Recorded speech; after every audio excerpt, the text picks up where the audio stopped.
pansamantala lang yun. Doon sa mga mababaliw, dahil mawawala ng sweldo, mawawala ng trabaho. Kagaya ko, nag-close na yung company namin. The other day, hinakot ko na yung kasi tinawagan ako ng boss ko from Tunis, sabi niya, RJ, kunin niyo muna yung makukuha mo sa office, kunin mo na lahat ng pagkain doon. Dahil hindi na magbubukas ang company natin, dahil alam mo na, American company tayo, tayo unang bumumba, so wala mo tayo magbubukas. Okay. Pagpasok ko ng office namin, wala na yung malaking picture ni Barack Obama nakatabi ni Gaddafi. Wala na. Si Gaddafi na lang natira. Okay? So things like this. Ako naman, ang isang pinapasalamat ko kay God, sabi ko, God, buti na lang, nung nagpastor ako, alam mo ba, yung kasaysayan ng pagpapastor ko, after ng college days, college life ko, nagpastor na ako eh. At sa pagpapastor ko, never ako nakatanggap ng sweldo. Until now, hindi ako sinisweldohan sa pagpapastor. Pasalamat na lang ako, sanay ako hindi sinisweldohan. Kaya hindi ko makita yung difference eh. Ngayon, wala ako ng sweldo ulit. Ay, anong problema ko doon? Sanay na ako ng sweldo eh. Alam mo yun ang pinakamasarap sa buhay Kristiyano, galing ka sa sufferings. When you suffer with Christ, you will never have any problem at all. Sanay ka na kasi. Pag sanay ka lang sa katatakutan, hindi ka na natatakot eh. Immune ka na sa takot eh. Alam mo yung mga tao lang, na mga pa-cute, ang natatakot. Kasi trying hard sila sa pagpapakyute eh. Pag alam mong cute ka na, cute ka lang. Di ba? Hindi ka na matitinag doon. This is something we have to understand. Kaya, minsan yung faith natin, we have to undergo sufferings for us to understand what it is to be at peace with God. Itong giyera na to, alam mo, ito sabihin ko sa inyo totoo lang, nung hinahatid ko na yung mga kapatiran natin na takot na, ay di ako, drive lang ako ng drive. Kasi takot na sila, idadrive ko sila. Saan nyo ba gusto? Philippine Embassy o sa Philippine School? Sige, ihatid ko kayo. Ihatid ko sila. Tapos ano, nakikita ko sa kanila habang naghihintay sila sa sakyan nila papuntang Tunis. Walang kapayapaan, sabi ko. Tapos kausap ko isang Kristiyano, elder pa naman. Huwag niya itanong ko sino. Bakilala niyo pa. Alam mo, I rebuke him. Sabi ko sa kanya, umuwi ka na lang sa Pilipinas. Kung talaga hindi mo makita ang kapayapaan nito, umuwi ka na lang sa Pilipinas at itikom mo lang dito. Kasi nakakahiya tayo. Kristiyano tayo. Tayo ang Kristiyano, una dapat may kapayapaan sapagkat alam natin may buhay na walang hanggan. Bingo! Alam niyo ba nung nabasa namin sa Al Jazeera, sabi doon, nung bubombahin na to, ang sabi doon, nakalagay doon, the Prime Minister of this land, sabi doon, Tagalogin natin, baka ilagay niyo sa Facebook to eh. Nakalagay doon, binasa namin. Pinaulit-ulit ko, hinintay kong magbalik-balik yun, hanggang sa binasa na rin ni Francis, tama ano? Tama, Pastor. Ano nakalagay doon? Kapag binomba to, unang titirahin dito, mga civilians at mga foreigners. Yun ang banta ng bansa. Pinuntahan ko itong mga monks. Sabi sa kanila, kayo ba handa nang mamatay? Hindi na alam ko lang gusto kong malaman kasi mas sinasabi sa kanila. Tingin sila sa akin gano'n. Dahil tinatanong ko kung handa na kayo mamatay. Yung kanya-kanya sagot sila. Bakit, Pastor? Nakalagay dun, uunahin daw patayin dito mga civilians sa mga foreigners. Tayo yun. Handa na ba kayo? Sabi ko, yay, makikita ko na nanay ko. Sabi ko naman. No? In my mind, sabi ko, kung patay. Basta sama-sama kayo ng pamilya ko, sabay-sabay nyo kami patayin, ha? Huwag isa-isa, sabay-sabay. Kasi ayoko na umiyak sa isa eh. Sabay-sabay para wala na akong iyakan. And then we started praying. And then suddenly nag-flash. The foreign minister pala. Sabi doon, they're asking for ceasefire. So hindi totoo yung Al Jazeera na report doon. Well, those kind of things, di ba? Matatakot ka doon. Pero sa bawat masasamang balita, ang hinaharap ko doon, salita ng Diyos. Kamatayan? Kamatayan ba sa Kristiyano? Buhay na walang gandami, di ba? Hindi ka katakot doon. Saan man ako pumunta, kung oras ko na mamamatay ako. It is part of God's destiny in my life. Hindi ko na maiiba yun. Tumakbo man ako sa Pilipinas, unti-unti rin ako mamamatay doon. Pakataki ako sa puso. Dahil sa dami ang maniningil sa akin doon. Di ba? Ano lang naman yun eh. Well, things like this, itong isang bagay dapat natin maunawaan. Now, isa-isayin natin. Let's go to John 16:33. Sabi ng Panginoon doon, inulit niya ulit. I have told you these things so that in me you may have peace. In this world you will have trouble. But take heart, I have overcome the world.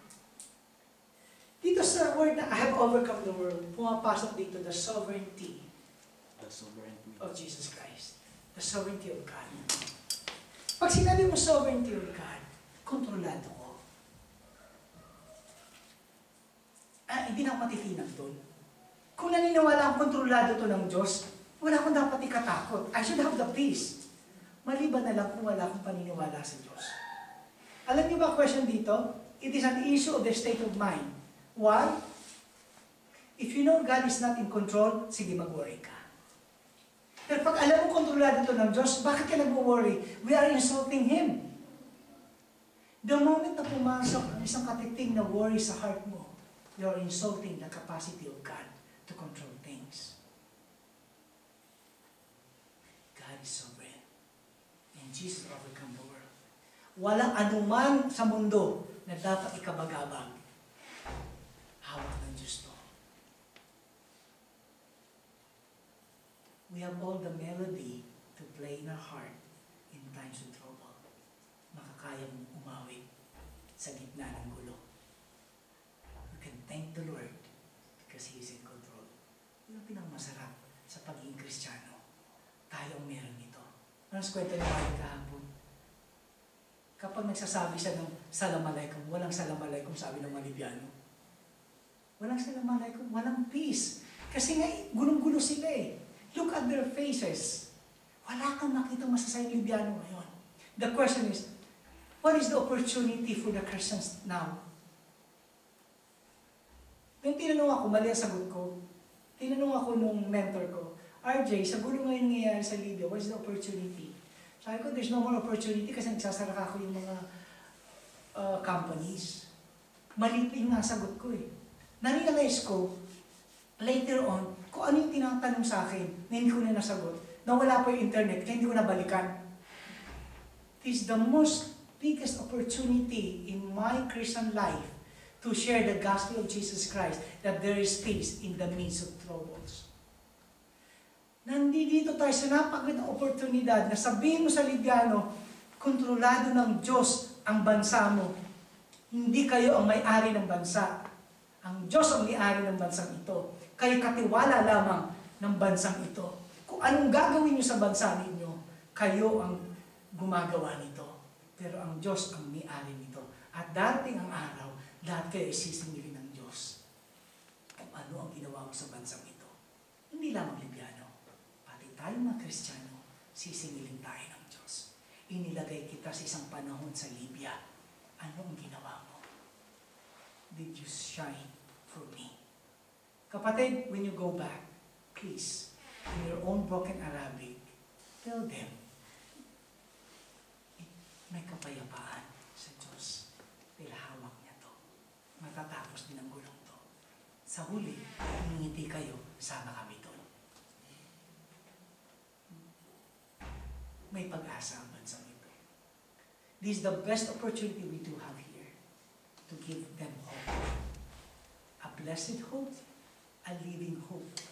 Isang buhay na pag-asa. Tama yung decision mo, kapatid, to stay. Maganda ang realization mo. It is the best thing. Yun ang hinihintay ng Diyos sa atin. Ang mahiwa ang puso natin. To see the Libyans in the eyes of God. Yung makita mo ang Libyano, ayon sa mata ng Diyos.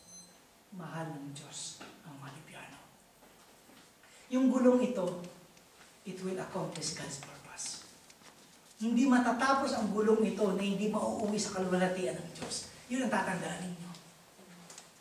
Ganapin natin ang kalooban niya. Let's have that peace. And let's be encouraged. We are doing the right thing right now. Now, I just want you to look at this. Before I end, go ahead. Go ahead. Go ahead. Go ahead. Tinapos mo kapatid. Okay, what does the world gives? Isahin natin. Sa 1 John chapter 2, 15 to 17, ang sabi doon, do not love the world or anything in the world. If anyone loves the world, the love of the Father is not in him. May isang bagay lang gusto kong ma-realize natin ngayon. Yung nagkagyera, the security of our job was tarnished. Alright? The value of the money become meaningless. Right? Magkano na ang dinar sa dollar ngayon? 3.5 daw, sabi ni Marlene kahapon eh. 2.6 na yun. 2.9 ngayon. O bumaba. Good. Or whatever is that, mapapansin ninyo. Money can never give you assurance and peace. That's why sabi nga, di ba, sa Matthew, na you cannot serve two masters. You cannot serve both God and money. Di ba? Malalaman mo lang kung sino pinaglilingkuran mo sa state of mind. Kapag nawala ang pera at na-shake ka sa makatuwid, yun ang Diyos mo. Pero nawala ang pera, hindi ka na-shake, si God ang Diyos mo nga. Dahil alam mo, hindi magkukulang ang Diyos. Nawala man ako ng pera, babalik din yan. Dahil ang Diyos, hindi magkukulang. Dahil sabi ni King David, wala akong nakitang anak ng Diyos na namalimos. Walang encouragement, right? Walang mamumulubi sa inyo. Walang mamalimos sa inyo. Our future is secured. Whatever happens. Pag hindi mo na ipasa to, ito drill lang to eh. Itong gulo na to. Pag pumasok tayo sa tribulation, mas masahol pa. Kung masusurvive mo to, pasalamat ka. Ibig sabihin, kakayanin mo pa ang next level of the game. Kung dito pala nasishake ka na, kapatid, matatatakan ka ng 666, sinasabi ko sa iyo. Winawarningan na kita. Ang 666, itatatak sa noo ng sinuman na kinakailangan sumamba sa Antichrist para lang makabili. Pag wala kang 666 sa noo, hindi ka pwedeng bumili. Matatatakan kasi, sabi ko sa iyo, pag ito, hindi mo ipinasa, itong level na to, ng gera pa lang to ng, ng Libya, ito, matatapos to. Antichrist will be here. Ang sabi sa Matthew 24, yung pinag-aralan ng pito-pito, yung 7 group, na 7 members namin dito, na what we see right now, the wars that is going on the Arab, and the earthquakes that is happening in Asia, is only a birth pain of the end of the days. Tapos, ang pinakahuli, kapag naipangaral ng salita ng Diyos, the last days begin. And then, according to some Bible scholars, they are thinking that most probably the Antichrist will rise up from the Arab countries. Merong isang tao na lalabas na napaka-charismatic, politically powerful, na kaya niyang i-unite ang nagkakagulong mundo. And for 3.5 years, according to Revelation, he will rule with peace. And after 3.5 years, the next remaining 3.5 of the 7th year, according to Revelations, war begins. Armageddon. So, things like this, dalawang bagay na lang to, isipin mo. Kung ikaw ay pre-trib, bago magkaroon ng tribulation, ira-rapture ka muna. Ligtas ka doon. Eh kung hindi ka kasama doon, eh kung mid-trib ka, dadaan ka sa tribulation. Eh kung post-trib ka naman, daanan mo na lahat. Eh, ang punto ko rito, pag mo muna ako tanongin, pastor, saan ka doon? Post-trip, pre-trip, mid-trip, ay huwag mo nang pakialaman yan. Ang importante dito, sa anumang panahon, ang importante doon, may kapayapaan tayo. Alam natin, kung saan man tayo ilagay ng panahon, matatapos natin to sapagkat kasama natin ang Diyos. Yun ang importante doon. Huwag na tayo magkagulo.